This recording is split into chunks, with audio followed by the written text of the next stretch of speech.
Hi friends, வணக்கம். Welcome to my channel.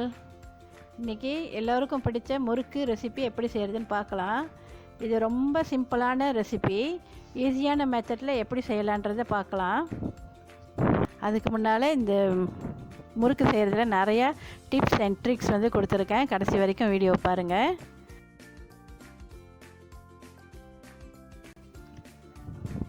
மாவு பிசைகிறதுக்கு முன்னுக்கு முதல்ல எண்ணெயை சூடு பண்ணிக்கோங்க. இப்போ பூலுட் அரிசி 250 கிராம். இப்போ முறுக்கு மாவு, இது ரெடிமேட் முறுக்கு மாவு, நீங்கள் எந்த பிராண்ட் வேணும்னாலும் யூஸ் பண்ணிக்கலாம். நான் இன்றைக்கி பாபாஸ் முறுக்கு மாவு போடுறேன். அதை பூலுட் மாவோடு சேர்த்து கலந்துக்குவோம். 1/2 டேபிள் ஸ்பூன் சீரகம், இது அப்படியே போட்டுடலாம், இல்லைனா இடித்து போடலாம். இன்றைக்கி நான் நல்லா இடித்து போட போகிறேன். நீங்கள் நிறைய செஞ்சிங்கன்னா பிளெண்ட் பண்ணி வச்சுக்கிட்டும் அதை நாங்கள் போட்டுக்கலாம்.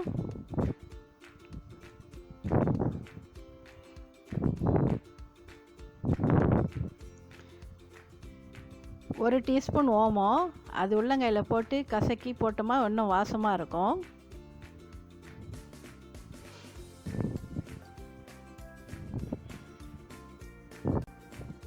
அரை டேபிள் ஸ்பூன் உப்பு. இப்போ இது ரெடிமேட் மாவில் வந்து உப்பு ஏற்கனவே இருக்கும், அதனால் குறைவாகவே போட்டுக்குவோம். இப்போ நம்ம போட்டது வந்து பூலுட் மாவுக்கு மட்டும்தான். இப்போ எல்லாத்தையும் ஒன்றா சேர்த்து கலந்துக்குவோம். இதோட நீங்கள் உங்கள்கிட்ட எள்ளு இருந்துச்சுனாக்கா அதையும் வறுத்து இதோட சேர்த்துக்கலாம். இப்போ ஏற்கனவே சூடாக்கின எண்ணெயை 2 கரண்டி இந்த மாவோடு சேர்த்து ஊற்றிக்கலாம்.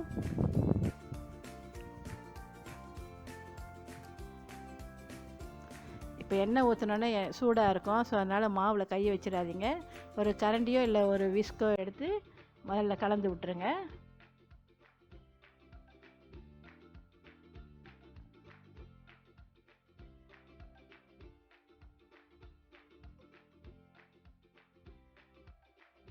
அப்புறம் இப்போ நல்லா கையை வச்சு அதை வந்து உடச்சி விடுங்க. எண்ணெய் கலந்தனால மாவு வந்து கட்டி கட்டியாக இருக்கும்.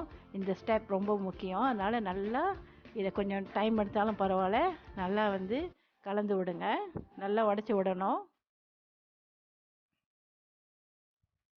எல்லாம் நல்லா மாவு அந்த எண்ணெயும் நல்லா கலந்து உடச்சி விட்ட பிறகு அதுக்கு பிறகு தான் நம்ம தண்ணி ஊற்றணும். அவசரப்பட்டு தண்ணி ஊற்றி கலந்துடாதீங்க, அப்புறம் முறுக்கு செஞ்சோமாக்கா சீக்கிரமாக நமுத்துரும். இப்போ வந்து எல்லாம் கலந்துட்ட பிறகு நம்ம உப்பு செக் பண்ணிக்குவோம். இப்போ உப்பு கரெக்டாக இருக்குது. இப்போ கொஞ்சம் கொஞ்சமாக நம்ம வந்து தண்ணி ஊற்றுவோம்.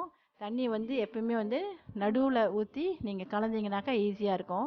தண்ணி கொஞ்சம் கூட போச்சுன்னா கூட நம்மளுக்கு சைட்லலாம் மாவு இருக்கிறதுனால அதை கலந்து பிசைகிறதுக்கு ஈஸியாக இருக்கும். அதனால் நடுவில் ஊற்றி பிழிங்க, கொஞ்சம் கொஞ்சமாக ஊற்றி பிழிங்க.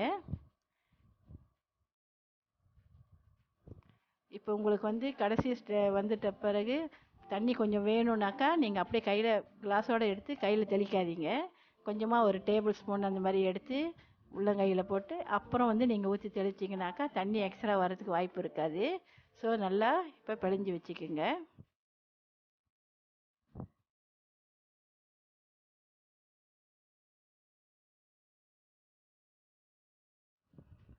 இப்போ நம்ம பிசைஞ்ச மாவு வந்து சரியான பதத்தில் இருக்கான்ட்டுன்னு செக் பண்ணுவோம். ஸோ கொஞ்சம் மாவு எடுத்து முதல்ல இந்த உலக்கையில் போட்டு நம்ம புழிஞ்சு பார்ப்போம். பாருங்கள், இப்போ நல்லா அழகாக வருது, உடையாமல் வருது. மாவு அருந்து போயிடும், அந்த மாதிரிலாம் இருக்கக்கூடாது. சரியாக இருக்குது. இப்போ வந்து நம்ம முறுக்கச்சியில் மாவை நிறையா நிரப்பிக்குவோம்.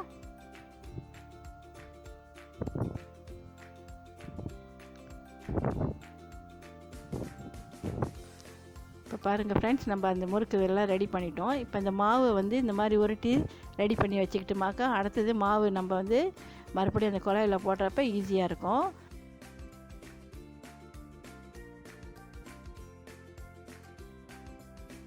இப்போ மூடி வச்சுருவோம். ஒரு வெள்ளை பேப்பரை எடுத்து A4 சைஸில் உள்ள பேப்பரை எடுத்து நீங்கள் வெட்டி வச்சுக்கோங்க. ஒரு பேப்பரை 6 துண்டாக வெட்டிக்கலாம். ஒரு கொஞ்சம் பேப்பரை எடுத்து நீங்கள் இந்த மாதிரி கத்திரிக்கோலில் வெட்டி வச்சுக்கோங்க. ஸோ இந்த முறுக்கு செய்கிறதுல வந்து நிறைய விதமான டெக்னிக் யூஸ் பண்ணுவாங்க. நான் எனக்கு தெரிஞ்சதெல்லாம் உங்களுக்கு சொல்லி கொடுக்குறேன். முதல்ல ஒரு சின்ன ஒரு பிளேட் எடுத்து அதில் கொஞ்சமாக எண்ணெய் தடவிட்டு நம்ம முறுக்கு அதுலேயும் பிழியலாம். இல்லைன்னா நீங்கள் வந்து ஒரு கரண்டி எடுத்து அது பின்னால் திருப்பி அதுலேயும் வச்சு பிழியலாம்.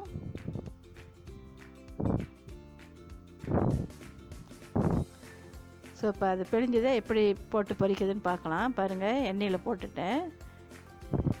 இது எல்லாம் திருப்பி தான் நம்ம போட்டு விடுறதா இருக்குது. உங்களுக்கு அது கஷ்டமாக இருந்தால் நீங்கள் இந்த மாதிரி ஒரு பிளேட் எடுத்துக்கோங்க. அதில் ஒரு பிளாஸ்டிக் பையை வச்சு அதில் பிழிஞ்சிக்குங்க. இந்த மாதிரி செஞ்சோமாக்கா கொஞ்சம் எக்ஸ்ட்ராவாக நம்ம பிழிஞ்சிக்கலாம்.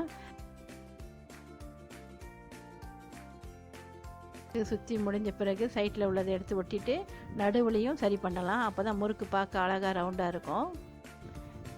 இந்த மாதிரி தட்டில் சுற்றுறப்ப கொஞ்சம் இடைவெளி விட்டு சுற்றிக்கிட்டிங்கனாக்கா நம்ம அப்புறம் எடுத்து பொரிக்கிறப்ப ஈஸியாக இருக்கும், எடுக்கிறதுக்கு வசதியாக இருக்கும்.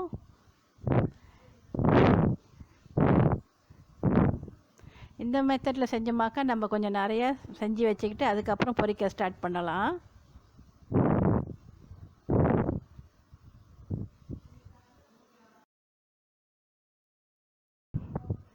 இப்போ எப்படி பொரிக்கலான்னு பார்க்கலாம்.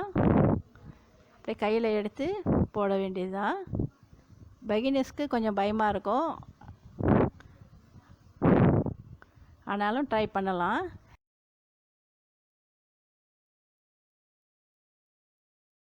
இப்போ பாருங்கள், பேப்பரை வெட்டி வச்சதில் எல்லா முறுக்கும் நான் சுற்றி வச்சுட்டேன். ஒரேடியாக நிறையா சுற்ற வேண்டாம். உங்களுக்கு பொரிக்கிறதுக்கு ஒரு ஆள், மாவு புளியறதுக்கு ஒரு ஆள் இருந்தால் எக்ஸ்ட்ராவாக செய்யலாம். அந்த பேப்பரில் இருக்கிற மாவை எடுத்து அப்படியே சட்டியில் சைட்டாக வச்சாவே தானாக விழுந்துடும். பாருங்கள் ஃப்ரெண்ட்ஸ், எவ்வளோ ஈஸியாக இருக்குது. நம்ம அந்த பேப்பரில் உள்ளதை எடுத்து அப்படியே சட்டிக்கிட்ட கொண்டு வந்து வச்சமாவே அப்படியே விழுந்துடும். இதனால் நம்மளுக்கு வந்து கையெல்லாம் எண்ணெய் படாது, சுலபமாக பொரிச்சிடலாம். இந்த டிப்ஸ் தான் வந்து ஆக பெஸ்ட்டுன்னு நினைக்கிறேன். ஏன்னா நம்மளுக்கு வந்து போடுறப்ப கரண்டிலெல்லாம் இந்த கரண்டியை கொண்டு சில சமயம் எண்ணெயில் விட்டுருவோம். மறுபடியும் நம்ம எடுத்து போடுறப்ப கையில் எண்ணெய் படுறதுக்கு வாய்ப்பு அதிகமாக இருக்குது. இந்த மாதிரி பேப்பரில் போட்டோமா கண்டிப்பாக நம்ம கைக்கு வந்து எண்ணெய் படாது. ஒரு பக்கம் வந்துடுச்சு, இப்போ மறுபக்கம் திருப்பி விடலாம்.